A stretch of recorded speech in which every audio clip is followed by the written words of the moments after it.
ಇಲ್ಲಿ ಗಂಟ ನಾನು ನೀನ್ ಹಣೆ ಬರೋ ತಿದ್ಬೇಕು ಅಂತ ಏನೇನೋ ಮಾಡ್ದೆ, ಆಗ್ಲಿಲ್ಲ. ನನ್ನ ಮಗಳಾದ್ರೂ ತಿದ್ದಾಳ ಅಂತ ನೋಡೋಣ ಬಾ. ಪುಟ್ಟ, ಅಪ್ಪ ಇವಾಗ ಬಂದ್ರಾ? ಅಣ್ಣ ಚೆನ್ನಾಗಿದ್ಯಾ? ಅಪ್ಪ ಅಣ್ಣ ಬದ್ಲಾಗೋನಾ? ತೂಕ 5 kg ಕಡಿಮೆ ಆಗಿದ್ದಾನೆ ಹೊರತು ಚಟಗಳಿಂದ ದೂರ ಆಗಿದ್ದಾನೆ ಅಂತ ಅನ್ಕೊಂಡಿದ್ದೀನಿ. ಅಪ್ಪ ಅಣ್ಣ ಕೆಲ್ಸಕ್ಕೆ ಹೋಯ್ತಾನೆ ತಾನೆ? ನಮ್ ಸರ್ಕಲ್ ತಿರೋ ಚಟಕ್ಕೆ ಯಾರಮ್ಮ ಇಟ್ಕೋತಾರೆ? ಇದ್ ಕೆಲ್ಸದಿಂದ ತೆಗೆದಾಕ್ಬಿಟ್ರು. ಮತ್ತೆ ಇವಾಗ ಕೆಲ್ಸ? ಅದು ಅರ್ಥ ಆಯ್ತು ಬಿಡಪ್ಪ. ಅವ್ರ ಭಾವಂಗ್ ಹೇಳ್ಬಿಟ್ಟು ಇಲ್ಲೇ ಕೆಲ್ಸದ ವ್ಯವಸ್ಥೆ ಮಾಡಿಸ್ತೀನಿ. ಅವ್ರ ಬೈಕ್ ಆದ್ರೂ ಎಲ್ಲ ಬಿಡ್ತಾನ ನೋಡ್ಮ.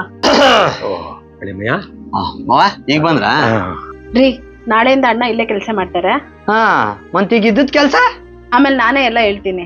ಸರಿ, ನೀ ಹೇಳದ್ಮ್ಯಾಗ ಇನ್ನೇನು ಮಾಡ್ಲಿ ಬಿಡು. ತುಂಬಾ ಅಪ್ಪ ಯಾಕಪ್ಪ ಅದೆಲ್ಲ ಮಾಡ್ಬಾರ್ದು, ಹೋಗಿ.